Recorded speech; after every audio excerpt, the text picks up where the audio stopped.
안녕하세요. 제6과 정복시대 소유와 율법에 대해서 오늘 같이 알아보도록 하겠습니다.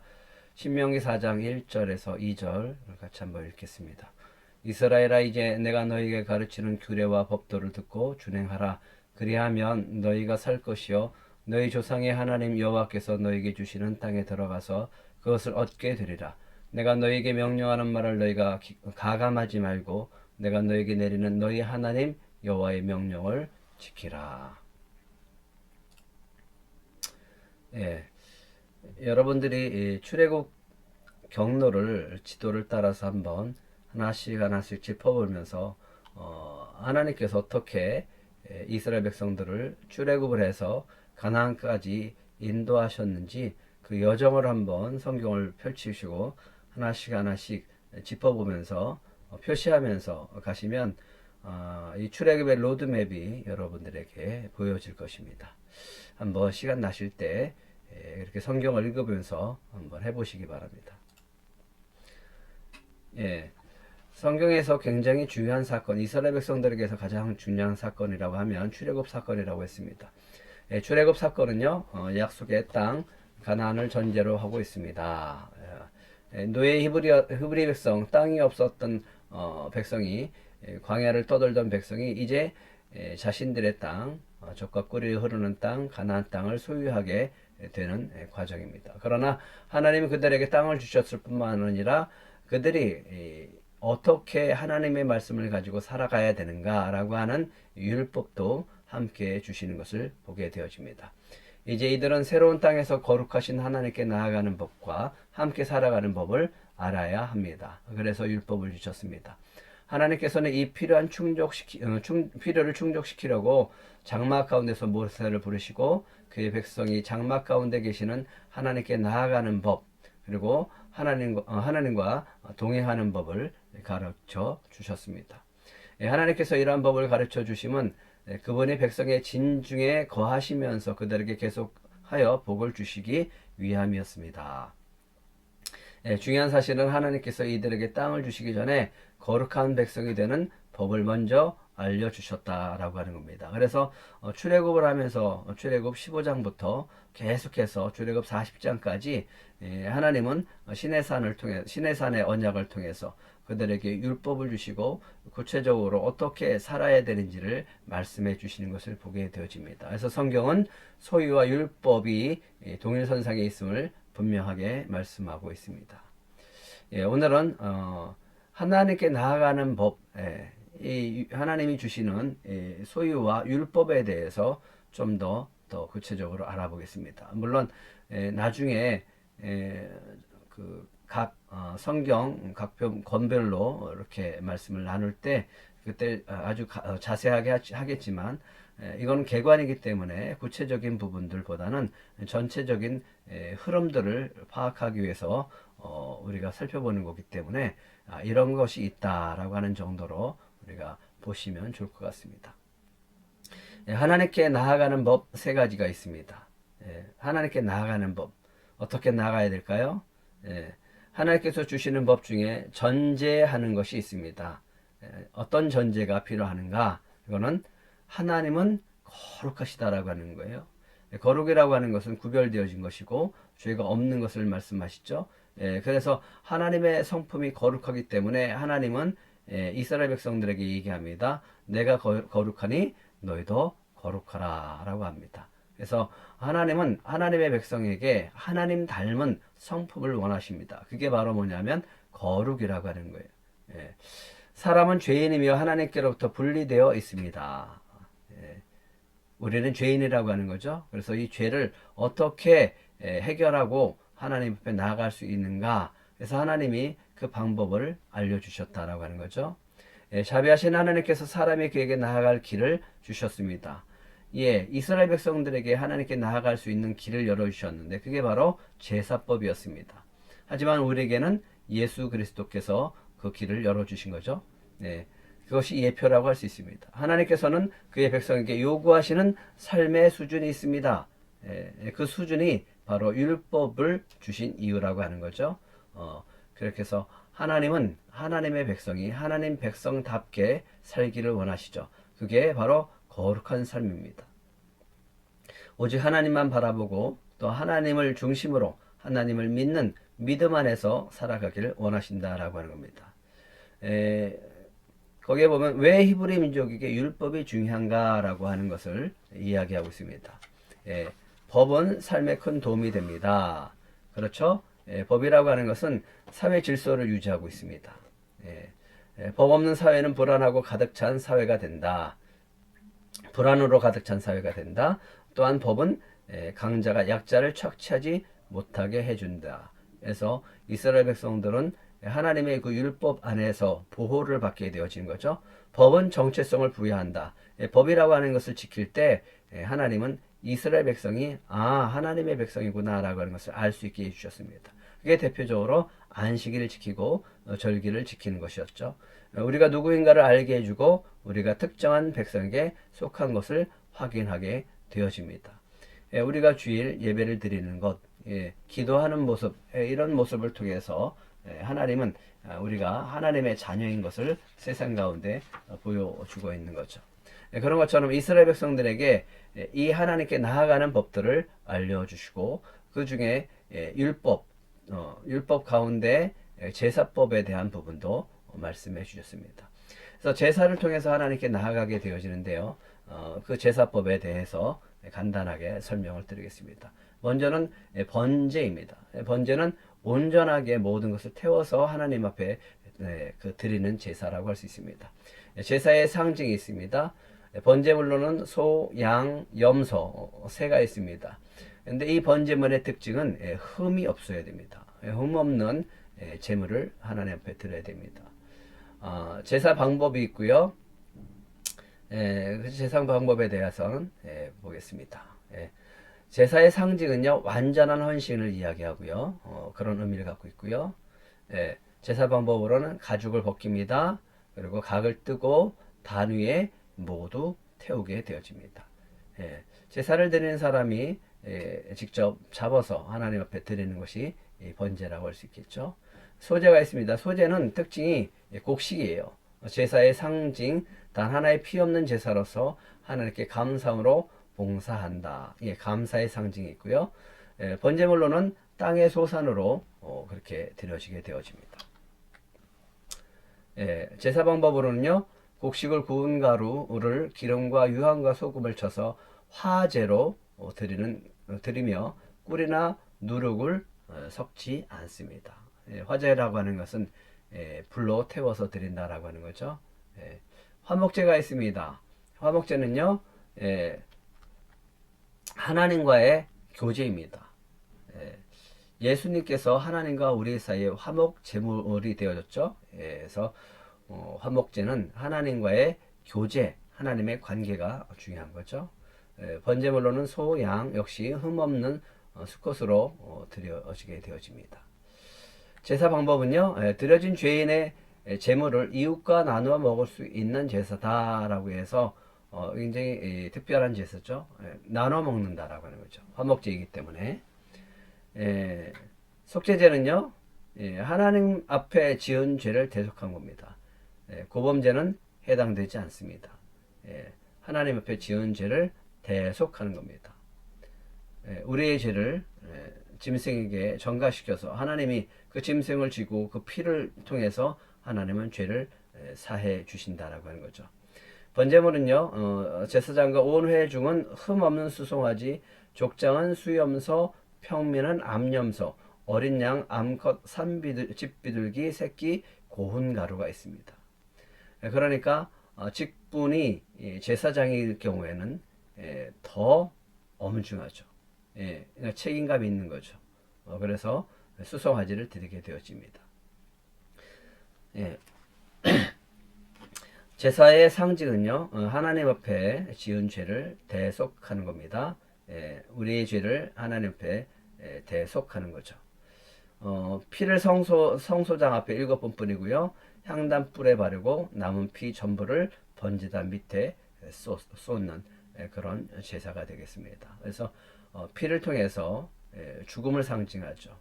죄의 값이 사망이기 때문에 그 짐승의 죄를 죄를 우리의 죄를 짐승에게 전가시키고 짐승을 죽임으로써 대속을 받는 그것이 속죄죄라고 할 수 있습니다. 속건죄는요 성물에 대한 죄나 인간에 대한 죄를 대속하는 것을 이야기합니다. 번제물로는 흠없는 수 양으로 드립니다.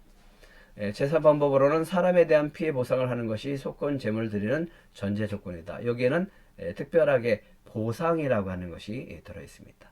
보상하는 거요. 속건제 기억하시고 그래서 번제, 소제, 화목제, 속죄제, 속건제 이 5가지의 제사가 있습니다. 근데 이 제사를 누가 주관하느냐? 제사장들이 하죠. 특별히 대제사장이 하는 것이 있습니다. 이 대제사장은 유일하게 이스라엘 백성의 모든 죄를 짊어지고 또 하나님 앞에 나아가게 되어지는 거죠. 대제사장은 하나님과 죄인 사이의 중보자입니다. 그러므로 이스라엘의 대제사장은 더 나은 중보자 대신 예수 그리스도에 대한 예표다. 이걸 꼭 기억해 두시기 바랍니다. 그래서 히브리서 9장 11절부터 14절에 있는 말씀인데요. 특별히 12절의 말씀이 이렇게 있습니다. 염소와 송아지의 피로 하지 아니하고 오직 자기의 피로 영원한 속죄를 이루사 단번에 성소에 들어가셨느니라. 이스라엘 백성에게 주신 율법은 불완전했습니다. 왜냐하면 1년에 한 번씩 대속죄를 통해서 하나님 앞에 드려져야 됩니다. 번제를 속죄 제물을 드려야 되죠. 1년에 한 번씩입니다. 대제사장이 들어가서 속죄를 하게 되어 있습니다. 이런 번거로움이 있었지만 불완전한 것이 율법이었지만 예수 그리스도께서 십자가에서 단번에 우리의 모든 죄를 짊어지셨기 때문에 우리는 하나님 앞에 담대히 나아갈 수 있다라고 하는 거죠. 그래서 주님은 우리의 대제사장이시고 중보자가 되어 주셨습니다.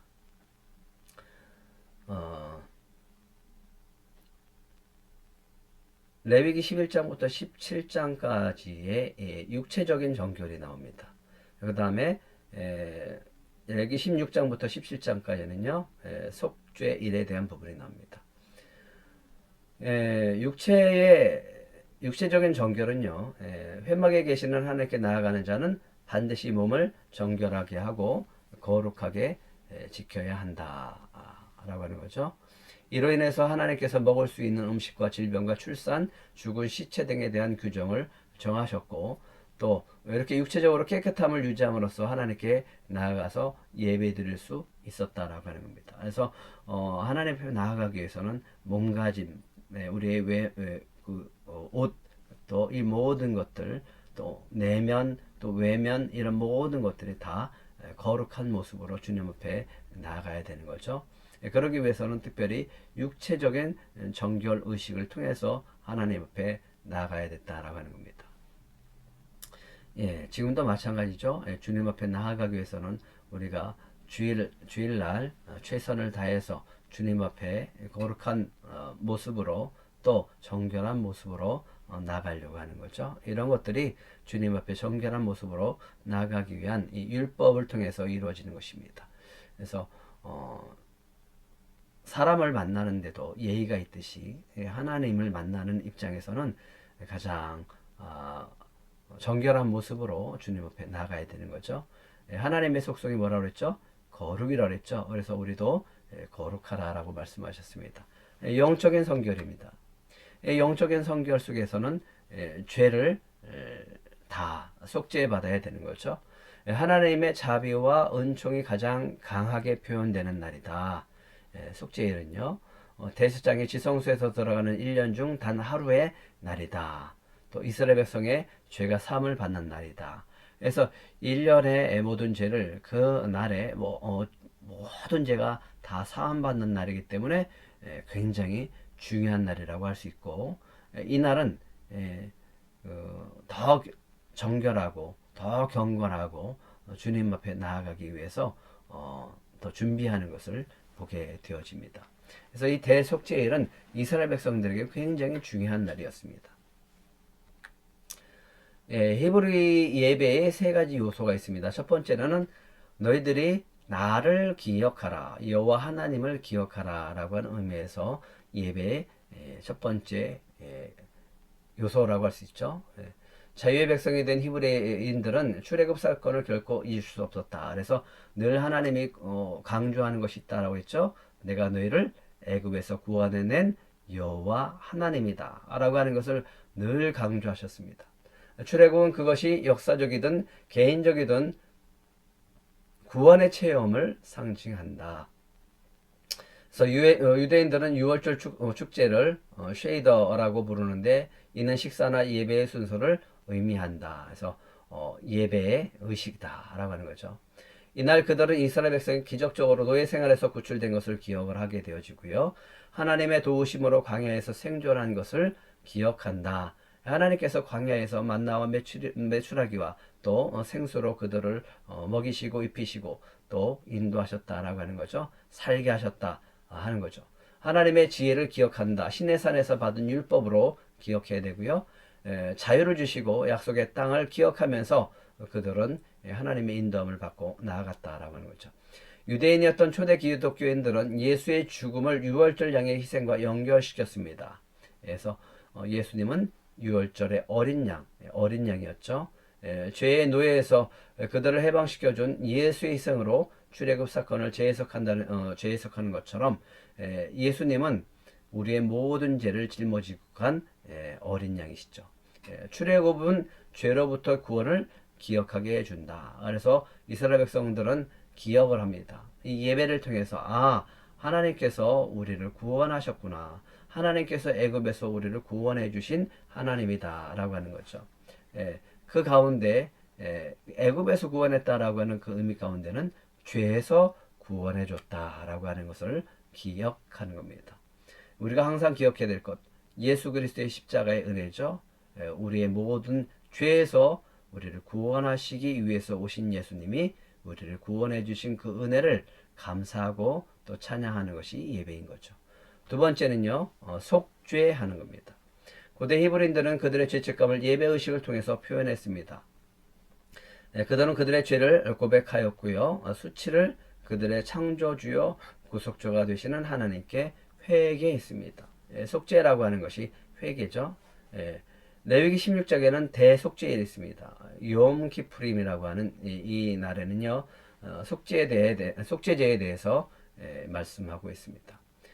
제사장 아론이 1년에 한 번씩 몸을 깨끗하게 씻고요. 거룩한 세마포 옷을 입고 수송아지를 제물로 잡습니다. 피해 제사는 자기 자신과 가족의 죄를 바치는 것입니다. 그 다음은 아론은 백성들의 죄를 상징적으로 짊어질 두 마리의 염소를 선택하게 되어집니다. 한 마리는 속죄 제물로 드리고요. 한 마리는 아사셀 염소로 선택하게 되어집니다. 그래서 이 염소를 광야로 풀어놔서 이스라엘 백성들의 죄를 짊어지고 가게 되어지는 거죠. 인간은 하나님과 교통할 수 있게 되어졌고요. 이것을 통해서 죄의 짐을 짊어지지 않고 자유의 몸으로 살아가게 되어지는 거죠. 세 번째는 감사한 겁니다. 하나님께서 주신 은혜에 감사하는 거죠. 오경에 기록되어 있는 축제의 일들을 지킴으로써 그들 조상이 하나님과의 언약 관계를 맺고 있다라고 하는 것을 항상 기억하고 또 기념하고 감사하는 겁니다. 하나님이 주신 은혜에 감사하는 거죠. 구원해 주셔서 감사, 축복해 주셔서 감사, 죄를 사해 주셔서 감사. 이런 모든 것들을 주님 앞에 감사하는 거죠. 이스라엘의 7대 절기가 있습니다. 제사에는 5가지가 있다라고 말씀을 드렸죠. 그 다음에 절기에는 7대 절기가 있습니다. 이 중에 5절기가 아주 중요합니다. 그래서 절기를 잘 알아야 하나님께서 인류를 향한 하나님의 계획이 어떠한지를 우리도 알 수 있기 때문에 그렇습니다. 예수님의 초림부터 예수님의 재림까지의 역사를 우리도 같이 볼 수가 있는 거죠. 첫 번째는 유월절입니다. 유월절은 이스라엘 백성들을 애굽에서 구원해내신 역사를 말씀하고 있는 거죠. 레위기 23장 4절에서 5절, 고린도서전서 5장 7절의 말씀입니다. 예, 6월절 장제의 재앙이 이스라엘 백성들에게서 넘어갔다라고 하는 거죠.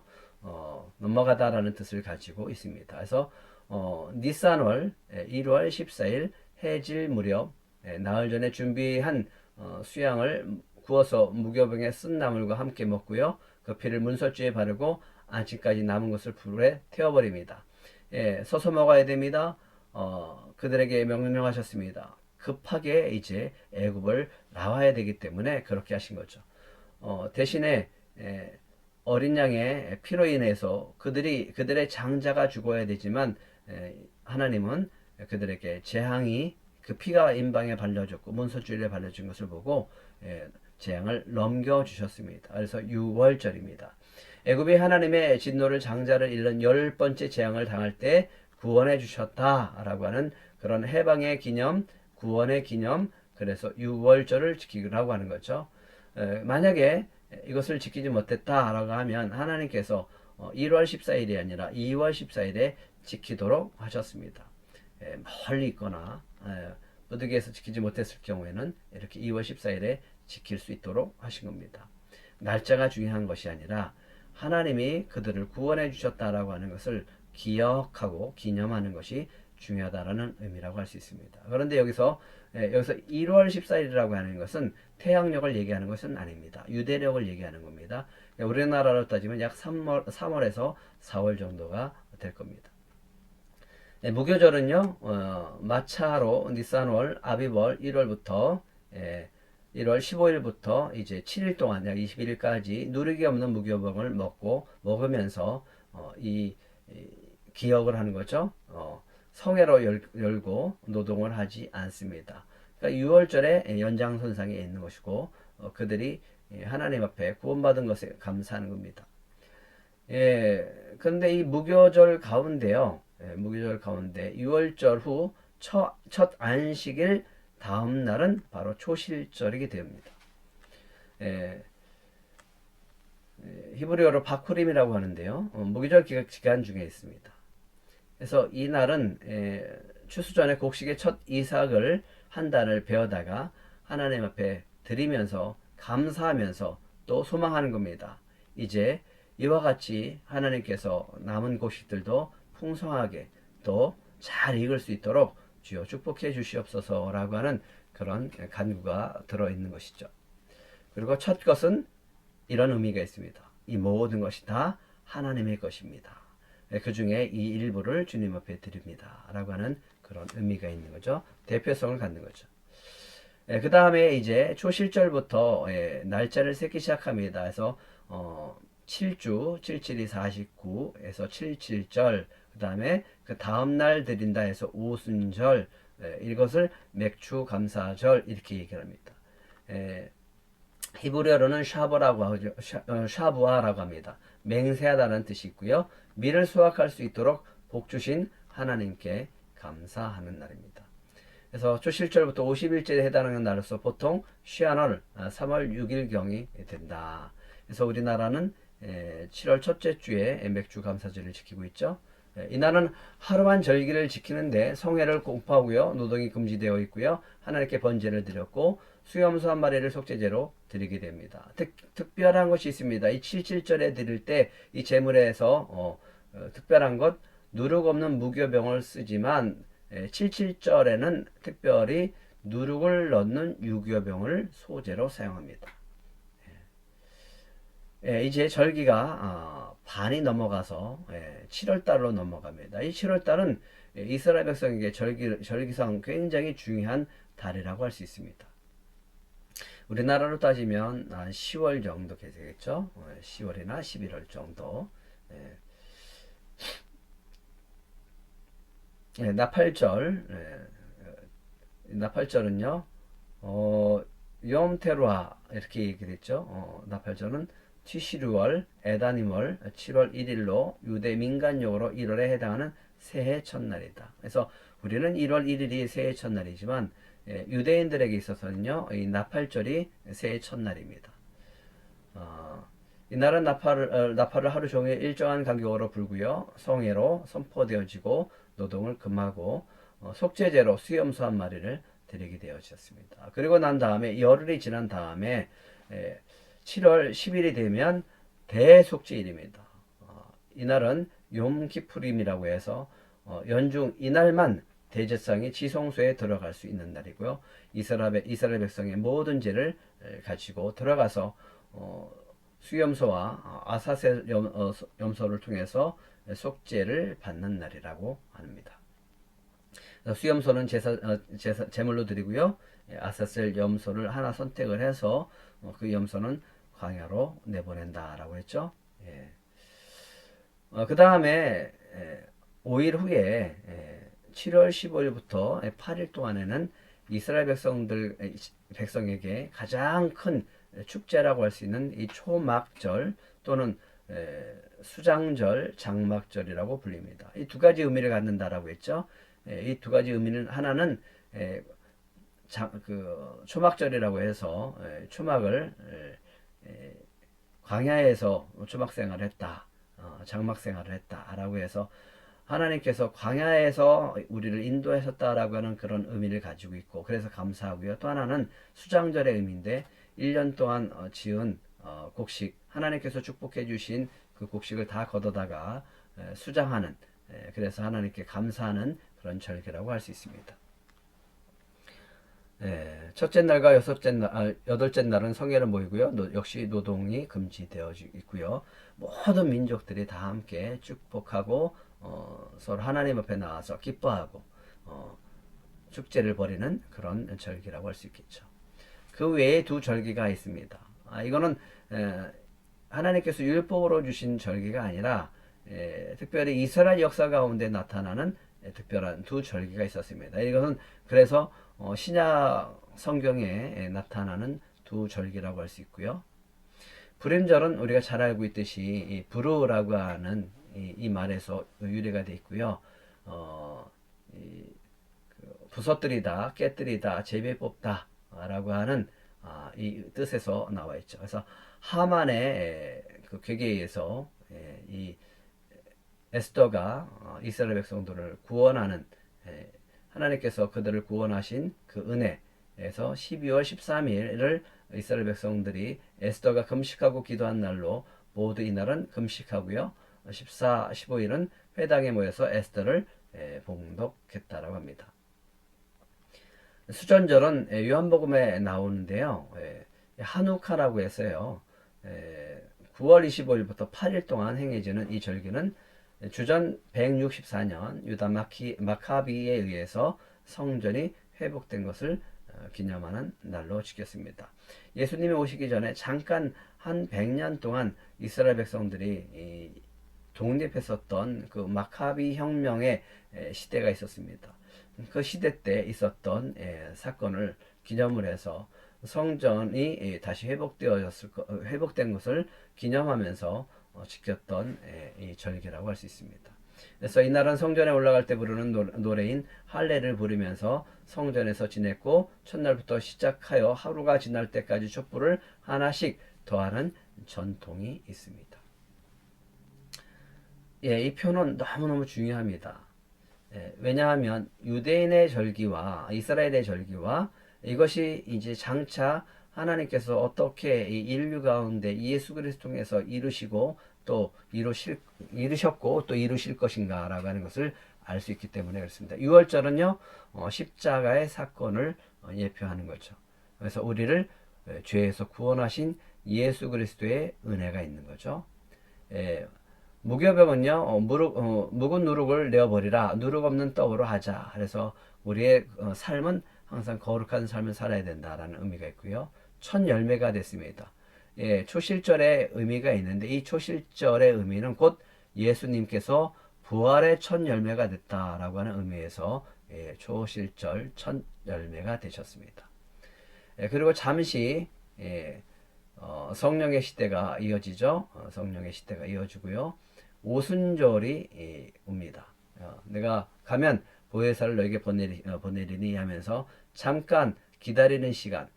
성경으로 보면 예수님이 승천하시고 이스라엘 백성들이 그러니까 유대인들이 그 예수 믿는 사람들이 예루살렘에서 간절히 기도할 때 오순절날 성령이 강림하게 되어질 때 이날을 오순절이죠. 성령 강림 주일입니다. 그래서 성령 강림을 약속하신 대로 성령께서 임하시죠.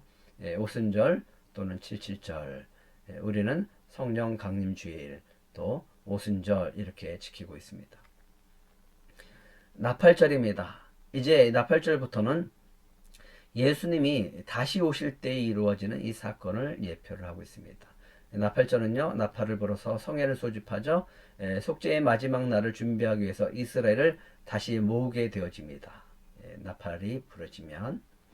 그 다음에 속죄일이 있죠. 대속죄일이 있습니다. 정결케 하는 속죄가 있습니다. 그날에는 이스라엘이 회개하고 메시아를 보게 될 것입니다. 그들은 아직도 예수 그리스도를 메시아로 보지 않기 때문에 그렇습니다. 이제 진짜 예수님이 오시면, 다시 오시면 그때 그들은 이런 회개의 역사가 있다라고 하는 거죠.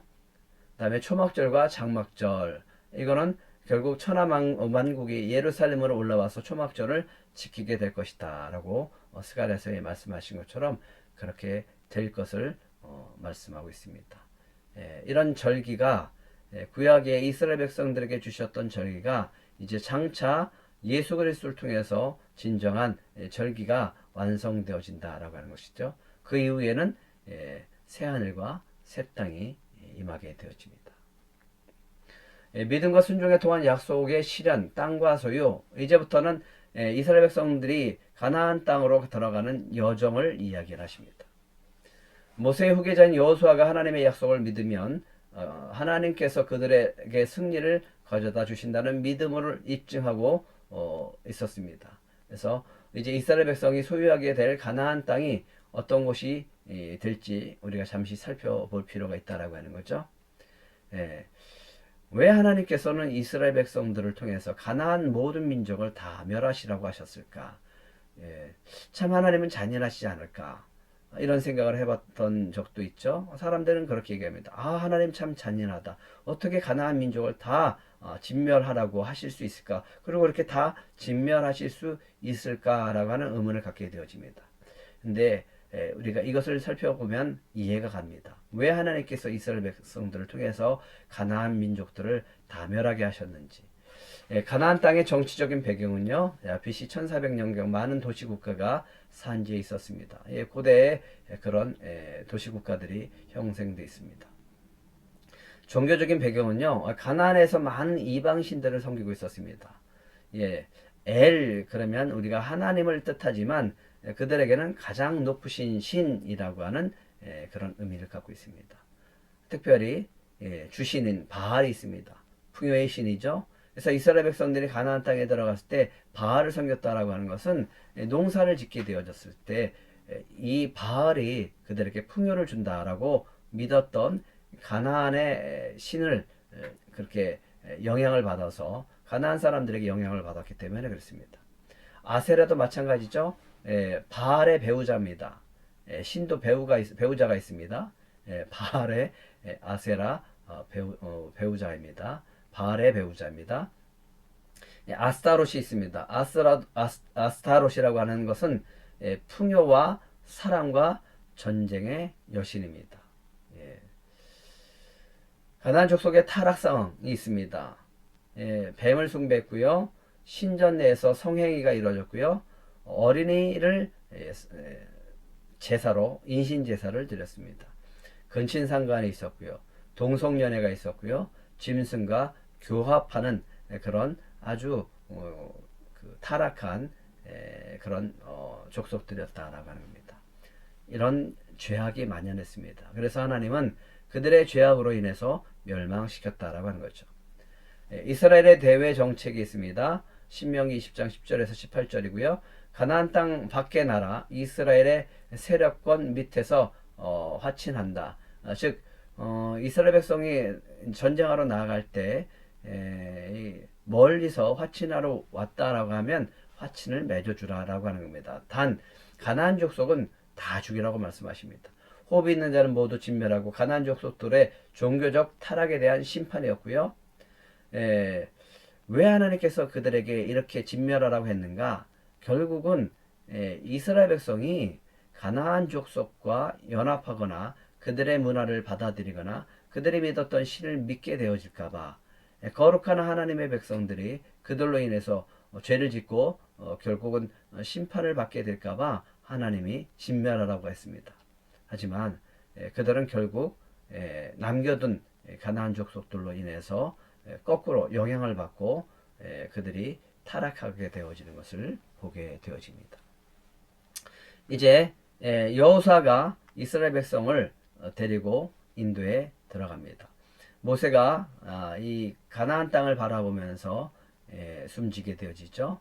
그리고 그 지도력을 이제 인도자를 하나님께서 여호수아를 세우시고 그에게 인도해 주는 인수인계하고 이스라엘 백성을 인도하게 하는 것을 보게 되어집니다. 여호수아에게 주신 약속의 조건이 있습니다. 믿음, 마음을 강하게 하고 극히 담대하라. 너는 주야로 율법을 묵상하라 라고 얘기합니다. 그러면 너에게 형통하리라. 내 가는 길이 형통하리라. 여호수아 1장 8절이죠. 이 말씀은 너무너무 중요한 말씀이죠. 이스라엘은 믿음의 순종으로 요단강을 건너게 되어집니다. 이에 요단강이 철철 넘치는 그런 시기였어요. 그런데 하나님은 요단강이 다 마른 상태에서 너 건너라 이렇게 하지 않습니다. 가장 수위가 높을 때, 가장 만수일 때 하나님이 건너가라 라고 얘기합니다. 왜 그러셨을까요? 하나님은 믿음으로 가라고 하는 거예요. 믿음 없이는 갈 수 없는 길이라고 하는 거죠. 믿음으로 땅을 정복하고 믿음으로 하나님의 축복을 받아라라고 하는 거죠. 믿음으로 순종하고 나아가라고 하는 겁니다. 그래야 내 길이 형통하다라고 말씀하셨죠. 시기적으로는 물이 언덕까지 넘치는 때였습니다. 제사장들이 언약궤를 메고 요단강에 들어가라고 명령합니다. 아니 요단강이 멈추면 들어가야죠. 요단강이 말르면 가야죠. 그런데 하나님은 명령합니다. 발로 밟아라. 그러면 물이 끊어질 것이다 라고 합니다. 순서가 있습니다. 물이 끊어진 후에 들어가는 것이 아니라 물이 철철 넘칠 때 발로 밟으면 하나님께서 물을 끊어주시는 겁니다. 순서가 있는 거죠. 먼저 믿음을 보이는 겁니다. 이런 믿음이 우리한테 필요한 거죠. 그리고 믿음으로 요단강을 밟았을 때 언약궤를 맨 제사장들이 요단강의 물을 밟았을 때 물이 갈라지고 멈춰 서게 되어집니다. 그래서 이스라엘 백성들이 애굽에서 나와서 이 홍해를 가를 때 홍해를 건널 때 마른 땅으로 건넜던 것처럼 역시 요단강도 홍해를 가르고 마른 땅으로 건넌 것처럼 그렇게 마른 땅을 밟고 지나가게 되어집니다. 그때 하나님께서 요단강 가운데 제사장이 서 있는 그곳에서 돌을 취하게 하고 그곳에서 돌을 쌓으라고 하고 기념하라고 그러죠. 또 그것을 가져온 것을 가지고 또 길갈에 가서 돌로 기념하라라고 합니다. 땅의 정복은요 믿음과 순종을 통한 정복이다. 여호수아 5장부터 11장까지의 말씀이고요. 결국은 믿음의 싸움이죠. 순종의 싸움입니다. 길갈에 왔을 때 이제 본격적으로 이스라엘 백성이 가나안 족속과 싸워야 할 때 하나님은 그곳에서 할례를 행하라고 합니다. 아니 할례를 행하고 그렇게 고통 가운데 있을 때 가나안 족속들이 쳐들어와서 이스라엘 백성을 진멸하면 어떻게 합니까? 그러니까 믿음이 필요한 거죠. 그래서 할례를 먼저 행하라고 합니다. 왜냐하면 이스라엘 백성들이 광야에 있을 때 이 세대들은 할례를 행하지 않았기 때문에 그랬습니다. 하나님이 전쟁을 치르기 전에 먼저 갖추게 하는 것이 있습니다. 이게 뭐냐 하면 거룩이고 하나님의 백성이라고 하는 것을 표징으로 믿음으로 나아가게 한다라고 하는 거죠. 그게 먼저입니다. 믿음과 순종이 먼저입니다. 전쟁이 먼저가 아니라. 그리고 믿음과 순종으로 나아가면 하나님께서 그 전쟁을 승리케 하십니다. 믿음은 할례와 관계된 하나님의 언약을 믿을 것입니다. 순종은요 적을 앞에 두고 도강한 후에 배수진을 치고서 며칠 동안 몸을 움직일 수 없는 육체적 수술을 단행하는 것이었습니다. 예. 여리고성의 점령은 믿음과 순종에 의한 승리였습니다. 어떤 전략이 있는 게 아니었어요. 예, 공략하고 숫자로 가는 게 아니고 그들에게 믿음으로 가는 것이었습니다. 하루에 한 바퀴 돌아라. 마지막 일곱째 날에는 일곱 바퀴 돌아라. 함성을 질러라. 라고 하면 그 함성 소리와 함께 무너지는 그런 놀라운 기적을 보게 하는 것, 이게 여리고 성 작전이었습니다. 반면 아이성은 패배합니다. 여호수아에게 얘기하죠. 정탐꾼을 보냈습니다. 아이고 여리고 성도 이렇게 큰 성이 무너졌는데 이 작은 성 다 갈 필요가 없습니다. 라고 했다가 그렇게 얕봤다가 패배를 하게 되어지죠. 근데 그 패배의 원인을 따져보니까 아간이 범죄한 거였죠. 그래서 믿음과 순종이 중요하다. 믿음과 순종만이 승리의 비결이다. 라고 하는 거죠. 또 중간에 이 전쟁을 치러야 하는 상황 속에서 하나님은 에발산과 그리심산에서 축복과 저주를 선포케 하십니다. 다시 한번 결단하라고 하는 거죠. 하나님의 말씀에 순종하고 지키면 축복이고 하나님의 말씀을 거역하고 지키지 않으면 저주다. 너희가 다시 한번 기억하라 라고 하는 거죠. 이제 이것을 가지고 다시 가나안 땅을 정복해 나가게 되어집니다. 여호수아 11장 23절 이와 같이 여호수아가 여호와께서 모세에게 말씀하신 대로 그 온 땅을 점령하여 이스라엘 지파의 구분에 따라 기업으로 주매 그 땅에 전쟁이 그쳤더라. 믿음과 순종으로 말미암아서 이스라엘 백성들이 가나안 땅을 정복하고 땅을 차지하게 되어집니다. 이제 그리고 이 믿음과 순종을 통한 소유가 되어지고 땅을 나누게 되어집니다. 이제 중요한 것은 땅을 분배받는 것이 아니라 땅을 분배받았으니까 이제는 어떻게 그 받은 축복을 자기 것으로 지켜나갈 것인가 라고 하는 겁니다. 역시 마찬가지입니다. 믿음으로 살면 지키는 것이고 하나님의 말씀에서 떠나고 율법을 지키지 않고 언약을 지키지 않으면 결국은 빼앗기는 일이 생기는 것이죠. 여호수아 21장 45절 말씀입니다. 여호와께서 이스라엘 족속에 말씀하신 선한 말씀이 하나도 남음이 없이 다 응하였더라. 아멘. 여호수아의 생애의 종결 믿음과 순종을 다짐합니다. 이제 여호수아가 마지막으로 이스라엘 백성들에게 땅을 다 분배하고 자기가 제일 나중에 분배를 받게 되어집니다. 그리고 레위지파에게 땅들을 땅이 아니죠. 분배받은 땅은 없지만 그래도 먹고 살 수 있는 이 밭들을 분배하고 각 지파별로 흩어서 분배받게 합니다. 그리고 도피성까지 다 지정하고 난 다음에 마지막에 언약을 합니다. 그게 뭐냐면 세겜의 언약이었습니다. 그러면서 이스라엘 백성들을 다 불러 모으고 지도자들을 불러 모으고서 하는 말이 있었습니다. 이렇게 얘기를 합니다. 이스라엘아, 지난 역사를 회고해 봐라. 너희들이 지금까지 어떻게 여기까지 왔는지, 이 땅을 어떻게 차지했는지 한번 생각해 봐라. 그건 오직 하나님의 은혜밖에 없었다. 하나님이 아니면 우리가 여기까지 올 수 없었다. 그 하나님이 바로 우리의 하나님이고 우리는 오직 그 하나님만 바라보고 살아야 된다. 아브라함을 부르신 때부터 가나안 정복할 때까지 우리 하나님은 얼마나 신실하였는가. 그 하나님은 신실하게 언약을 지키신 신실하신 분이다. 이제 너희는 섬길 자가 누구인 자를 선택하라. 나와 우리 집은 여호와만을 섬길 것이다 라고 하죠.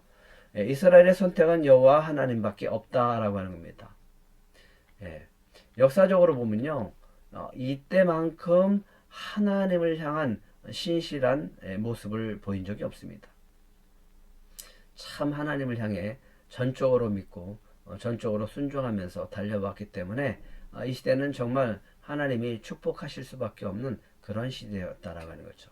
그리고 이제 하나님께서 이스라엘 백성들에게 땅을 분배시켜 줬습니다. 전체적으로 보면 이렇게 되어 있습니다. 요단강 동편에 두 지파 반이 차지하고 있죠. 므낫세 반지파, 루벤, 갓. 그 다음에 요단강 서편 쪽에서는 아홉 지파 반이 차지하게 되어집니다. 제일 먼저 유다가 차지하고요.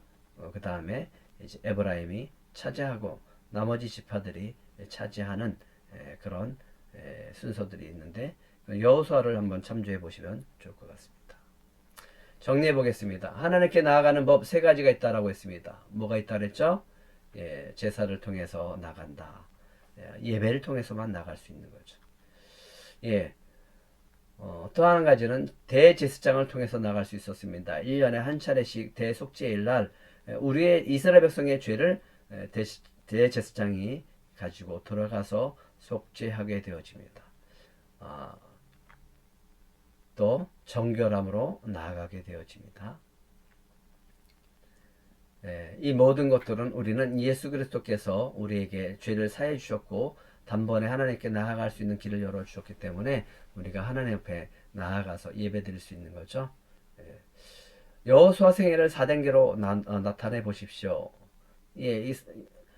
모세에 이어서 이스라엘의 지도자가 된 여호수아는 이제 모압 땅에서 이스라엘 백성들을 깨워서 요단강을 건너가게 되어집니다. 믿음과 순종에 의한 진입, 하나님 말씀에 순종함으로 요단강을 건넙니다. 발로 밟을 때 갈라졌지 갈라진 다음에 발로 밟고 들어가지 않았습니다. 꼭 기억하시고요. 땅의 정복, 믿음과 순종을 통한 정복이다. 승리는 다른 데 없고 오직 예수 그리스도, 오직 하나님을 믿는데 또 하나님의 말씀을 순종할 때 우리에게 승리가 있는 거죠. 할례를 행했습니다. 할례를 행하면 안 되는 곳에 할례를 할 때의 그 위험이 있는 곳에 하나님은 먼저 할례를 행하게 하셨습니다. 너희는 내 거다라고 하는 거죠. 이스라엘 백성이 곧 하나님의 백성이라고 하는 거죠. 그 표징을 너희들이 간직하고 이제 출발하라고 하는 거죠. 유월절을 지키게 하셨습니다. 가나안 땅에 들어와서 이제 만나가 그치고 가나안 땅에 소출을 먹고 살아가게 되어지면서 정착 생활을 시작하게 되어집니다. 믿음으로 여리고를 점령했고요. 교만과 죄로 인해서 아이의 성이 패배하게 되어졌습니다. 승리는 오직 믿음만이 믿음과 순종으로 이길 수 있다라고 하는 거예요. 그 믿음과 순종으로 나아가다가 잠시라도 교만해지면 또 패배하는 겁니다.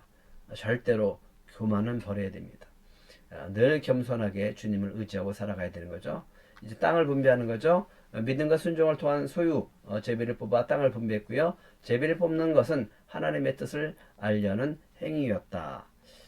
제비를 뽑았지만 하나님이 그 모세에게 말씀하신 대로 그 분배 법칙에 의해서 다 나눠지는 것을 보게 되어집니다.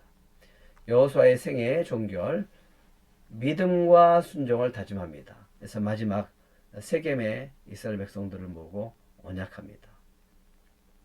다른 거 아니에요. 내가 죽더라도 너희 후손들, 후손의 후손들, 대대손손 오직 하나님만 바라보고 하나님만 믿고 하나님의 말씀을 따라 살아야 된다. 그것을 다짐케 하는 거죠.